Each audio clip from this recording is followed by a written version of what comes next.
Hey everybody, it's the 2-Minute Terminator with me, your host Ethan McKinley, where we discuss the Terminator films and we break them down 2 minutes at a time. Today's episode is episode 44, and it opens with the Terminator walking towards John Connor, who's trying to escape a nuclear bunker before the world ends in a little bitty airplane, and it ends with the Terminator strangling John Connor and wondering what he's done with the rest of his life. On the other line, we have Ellie Fitzgerald, my co-host, who's in lovely somewhere in England.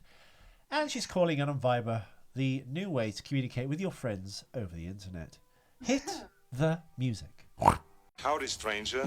Don't say howdy, stranger to me.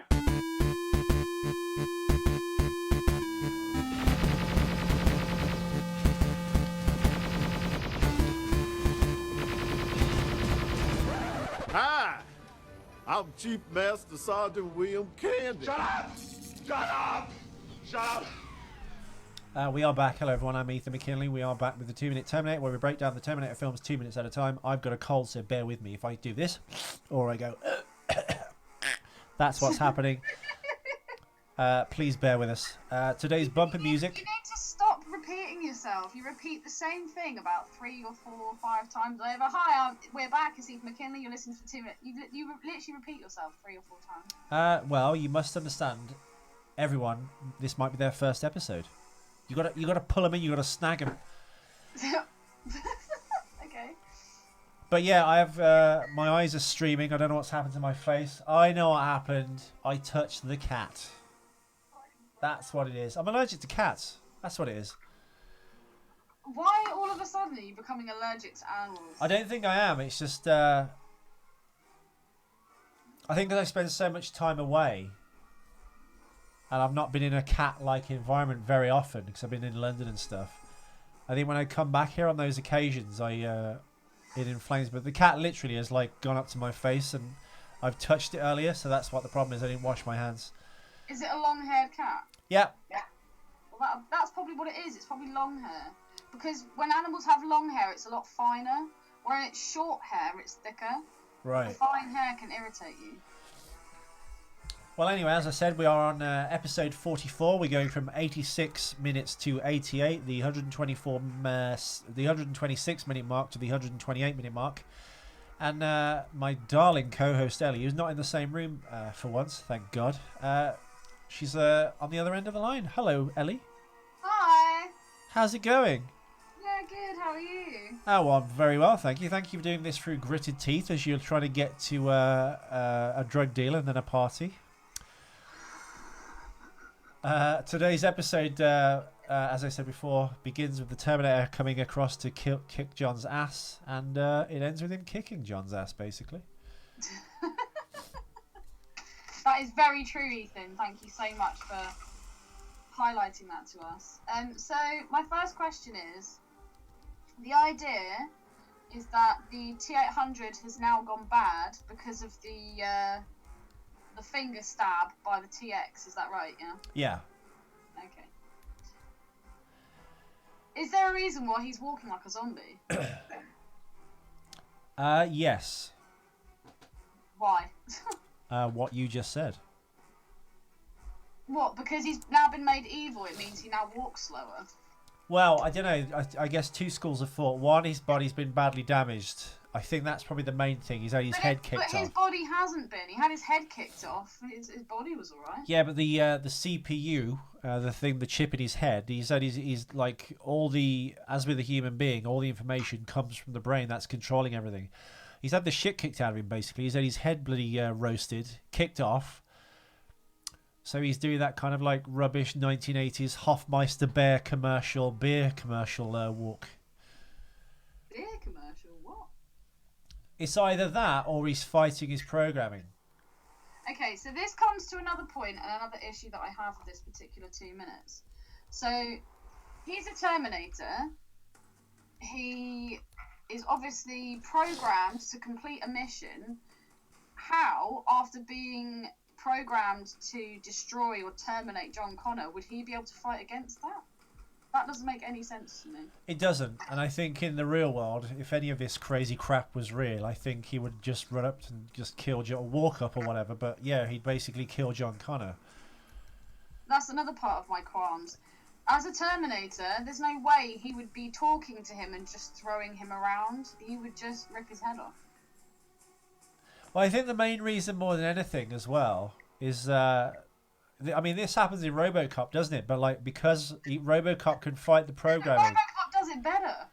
No, but I'm saying RoboCop can fight this because he's part human. He's part human. It's the human side that actually makes him better. That's the reason they can't get free will. Yeah, exactly. Yes. But yeah, so I thought that was a bit ridiculous. Oh yeah, also the other thing as well is the fact that with these particular scenes where we see the Terminators fighting the humans, if they are just purely killing machines, obviously the efficient thing to do would be to just take them out straight away, wouldn't it? Yeah. Why do they have all this like slow walking? They run when they need to, but when the person's right in front of them, no, I know what I'll do. I'll do a jaunty walk. Yeah, that'll scare them. Stop pegging it. I'll walk like a fucking zombie. I'll walk like something out of The Walking Dead. That should shit him up. Yeah, Arnie's kind of like Arnie's like boogie woogie walk. He's like exactly. I reckon if they sped this up and put the music to Benny Hill over it, it would be great. Oh my god, of course. It would be so good. I thought it was incredibly brave and naive for Kate to try and save John by running and jumping on the Terminator's back. Very brave, but I don't know what she thought she was going to achieve with that, considering he is a Terminator. Well, he does exactly what he would do as a Terminator. He just throws her off. For some reason, though, she doesn't break every bone in her body, though, as he just goes... I was going to say, the velocity at which she gets thrown, the speed, and then the fact that she smashes her head into that metal kind of... whatever that is. Like, would that not kill her? Oh, yeah. Completely. I mean, that's the way that he was flinging around the TX. That she's made out of liquid metal. Oh my god. Oh my god, is she here for the liquid metal? But yeah, did you have any cock-ups or any trivia about this particular scene, Ethan? Do we know what type of plane that is?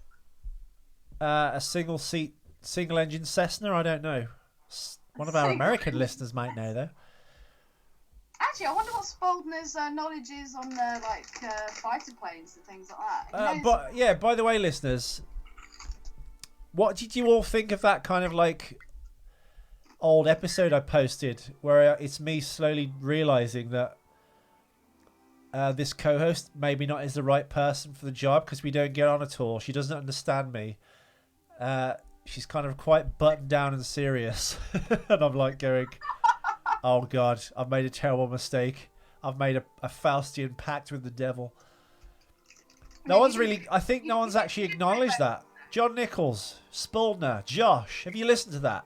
It's called Births, Marriages and Deaths, and it's the bonus episode from 2 episodes back.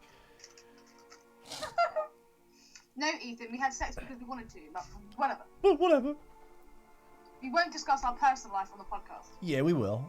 Whereas I've just been outed that after this I'm going to go buy drugs and go to a party. Right. See, you got to roll with it. Have a bit of a laugh. She couldn't roll, man. Oh, she can roll. Yeah. Roll her in flour. Look for the wet spot. Fat cow. Right. Here's a bit of trivia for you. After the what? I said you'd know all about that. Tentatively only. I was going to say, when the TX's weapon, the primary weapon, is damaged, the first-person view shows her going through different weapon choices.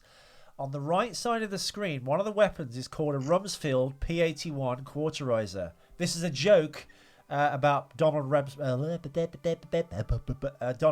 the president.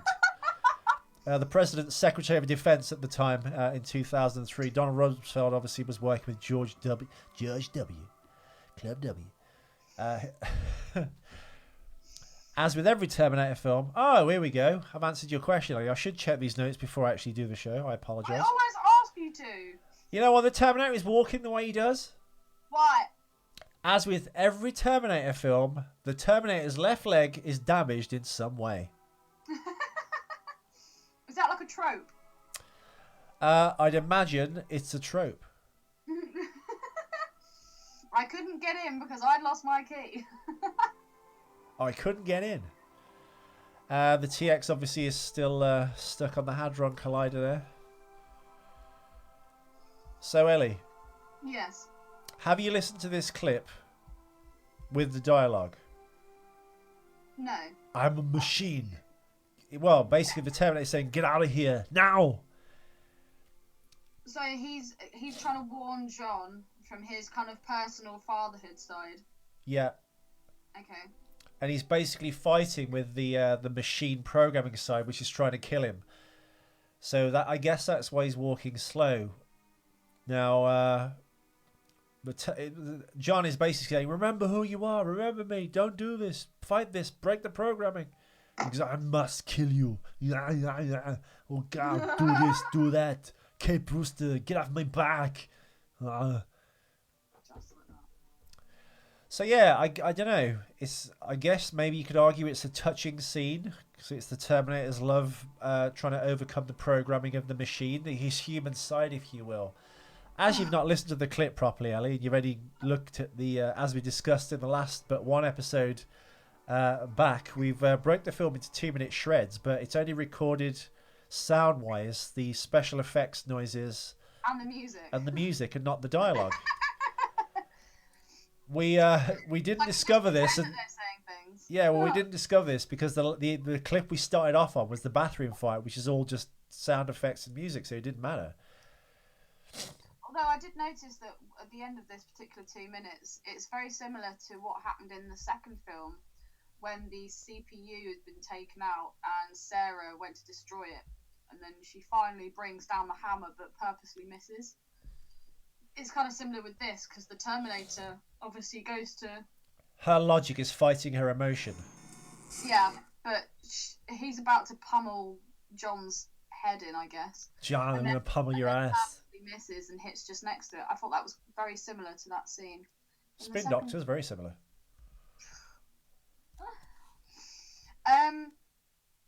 Yeah, I really don't have a lot to say about this particular 2 minutes, Ethan.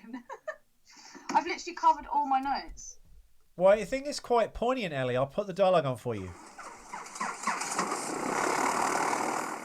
can't kill a human being. You said so yourself. Let him go!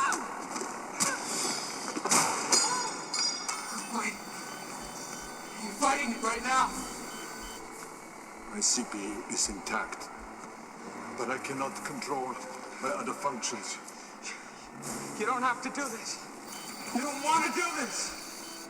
Desire is irrelevant. I am a machine.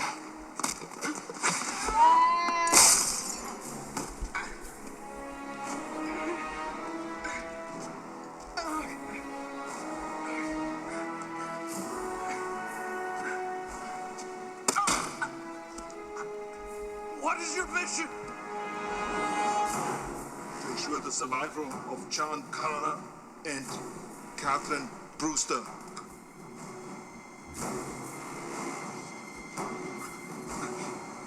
You are about to fail.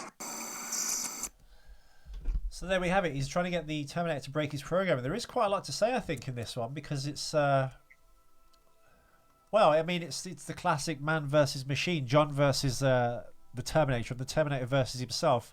Obviously, he's got a slight more of an emotional programming matrix, which he's the T850, so he's a more advanced T800. And but I don't think he is more emotional. Well, what is it then? What is the fight within himself to overcome this programming? There should be no fight within himself. But there is, so let's just go with it. Don't ask questions. I don't know where this struggle could have come from, because again, if it had been the same model that had been sent back all those years ago and had made the fatherly bonds, that would make more sense. I guess the Terminator would feel he had more to lose because he'd made like an emotional connection or No, whatever. well, no. Let's remember, because in Terminator Genesis, he's a regular T800. This is a T850. I have to keep stressing that to the listeners. I didn't know this until we started this show. He's a more advanced version of a T800. He's got. Oh, well, how bloody convenient. How convenient. But I mean, maybe that was just written into the film just so you could have this scene where desire is irrelevant. So the suggestion there by the Terminator is he desires not to kill him. He'd prefer not to do this. But after all, he is a machine, and that's the way he's been programmed. And then John asks him, what is your... Desire. Huh? A machine can't have desire. It suggests emotion. Well, the T850 does have a little bit of that in him. No, I think that... I'm not making this up, Ellie. This is... Okay, right, fine. I'm leaving you cow. No, I thought that they'd made the T800. They'd built him in with kind of like psychological like programs so that he can use reverse psychology and all that shit. I actually said that this is the least emotional he's been throughout all the films, and now all of a sudden, I don't know. That's a fair point. I suppose you're right. He is, I guess. Well, at the end of Terminator 2, he does learn. He learns what emotions are, and I guess what love is. Even though he's not a smart man. I may not be a smart man, but I know what love is. So, you know, that suggests they can learn. If he's had his learning chip switched on, assuming this one has, so they could program him in the first place. Maybe within the programming it's that complex, and if he's got all these like psychological breakdowns and programs in his on his CPU, Maybe because he's had his head kicked off, that's fucked with the wiring, and now all of a sudden, like the emotion switch has been like tampered with. I don't think it's an emotion switch. I think the programming is that complex. They've put in so many like new things into this Terminator, but even so, the other Terminators can feel or learn to feel something. It's there's a phrase for it, isn't there? It's called a ghost in the machine. It's when First they love each other, then they hate each other. Yeah, exactly. Can a machine learn human emotion and love through experience? And that's what it is, isn't it? It's like the ghost in the machine. It can an inanimate thing, a manufactured object, gain sentience through experience or programming or something else? Is it something that's exclusive to living things or humans, if you will, or is it something far more grandiose, that it's intelligence and emotion and that kind of thing is everywhere? It's just it's in forms we don't understand. So maybe he is feeling emotion. That's what's the battle's going on inside him, isn't it? Clearly. I don't know, but like you said, it's interesting that you said like he's more emotional in the other films versus this one. Maybe that's just his inexperience as an actor. I don't know. I don't think so. I don't know. And also the look on his face. He's gone from being...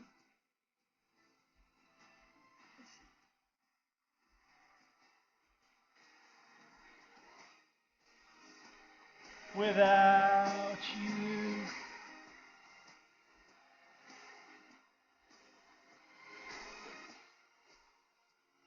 What I'm going through.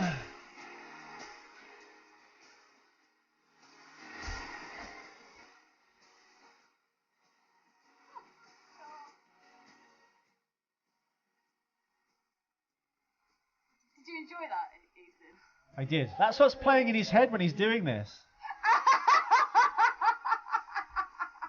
I thought it was Prince, and this is what it sounds like when dusk comes. Basically, in the future, they found an old tape of Barry Manilow's "Can't Smile Without You," and they said, "We'll input this into the Terminator. So if anything goes tits up and he's trying to kill John, or the TX reprograms him, hit Manilow." Manilow. It's called the Manilow Programme. It's a bit like Directive 4 in RoboCop. That's what you should call the episode. What?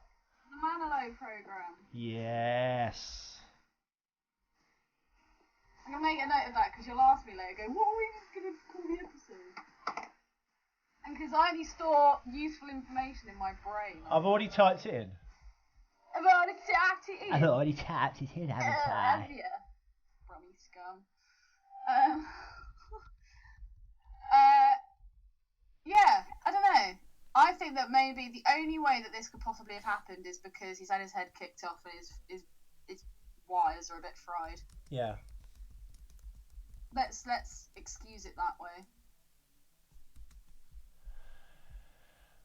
I think... Oh, I don't know. Thinking gives you wrinkles, Ethan. I know. Well done for saving the show, though, Ethan, and turning it around and becoming this philosophical debate mixed in with some Manilow. Oh, yeah. Well, that's why you're good at doing podcasts, Steve. I know the years are showing. Oh my God! Look at this life. Sing it, I still Ethan. don't know where it's going. I don't know much, but know I love you. And that may be all I need to know. Look at these eyes. Stop! They never I can't take this anymore. Don't know much.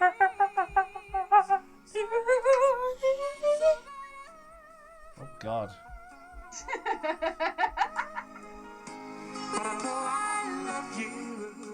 It just sounds bad.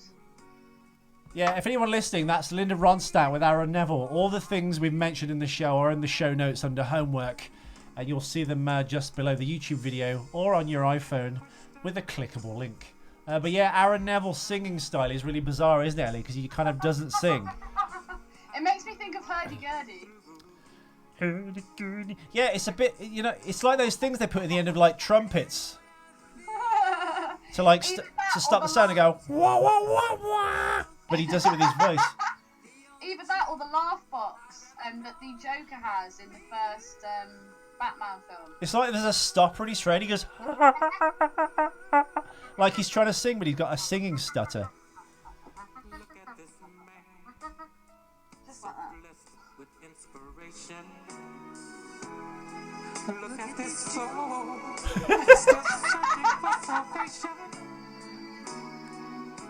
I don't know much, but I know I love you. It's like you when you were trying to talk the other day. Whoa, whoa, whoa, whoa, whoa. Oh God! Classic Queen. Classic Queen. So yeah, what are your thoughts on the Terminator's program breaking? I think it's a lot of horseshit. I don't think it'd happen.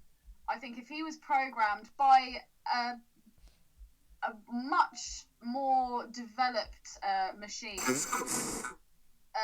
I reckon that he would have just killed John. I don't think John would have had any time to have kind of pleaded with him. Also, when he does have his hand round John's throat and he's slowly like crushed. Again, if you're a Terminator, just one pinch and boom, done. Dead.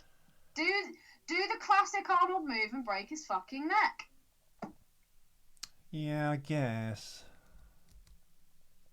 No? I don't know. I still think there's this kind of ghost in the machine kind of thing, where like something more than machine has developed. Nothing you could kind of quantify, but nonetheless. But what do you think's triggered this? So he's... My suggestion is, if he's programming an experience has done this, there's something... But he's a brand new model. They're all new. Every time they get sent back, it's a brand new, different model. So he doesn't have experience. What are you taking screenshots of? The episode link. So people know where they are in the movie. The schmovie. Ah. So you think that that's like conceivable? Is irrelevant. I am a machine. Yeah, I don't know. Do you know what? Without actually watching it, after he said, I am a machine, it sounded like that cake farts video. What is your mission? To ensure the survival of John Connor. Let's get this and done. Catherine Brewster.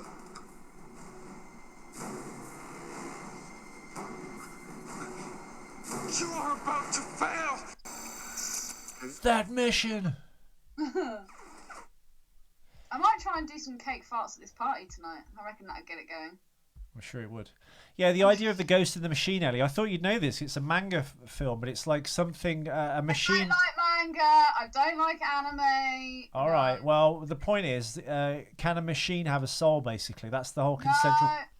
Oh, well, that's the end of the episode of one. Can a machine have a soul? Explain it to me, Ethan.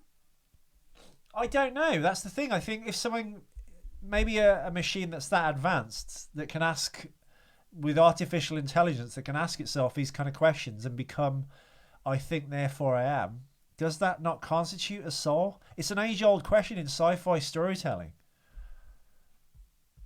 I know, and I can understand it, and I'd like to believe that it could be, but my personal opinion is, if you're a machine, you can't ever really... Well, that's okay. Well, the TX has reprogrammed him, but again, and then John Connor says to him, because he goes, "Must kill John Connor," and then he says, "What is your mission?" He says, "To protect John Connor and Catherine Brewster."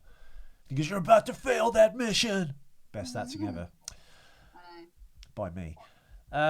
So, are they the two programs in loggerheads, or is the fight within himself love?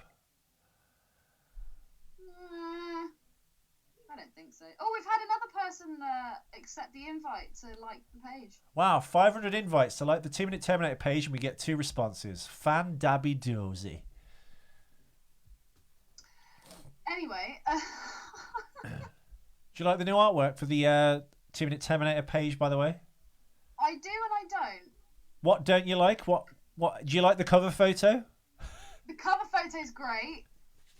The profile picture's really cool, but I do miss the green 2T kind of... Yeah. That looks really cool. I really like that. Don't get me wrong, though. It's a really cool kind of like side profile picture of the Terminator. Very arty and... All right, give it to the spastics then. No, keep it. But I think eventually we'll have to go back to the green, because that's kind of like our trademark now. I agree. So, yeah. Nice for a bit of a change, but...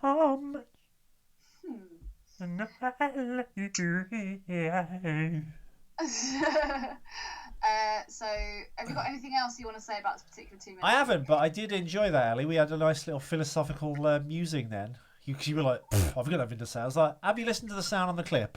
You were like, no. Well, it is difficult because what I'm watching, I'm having to work off all visuals. I know, but as we've done before in the past, you watch the clip on the main film.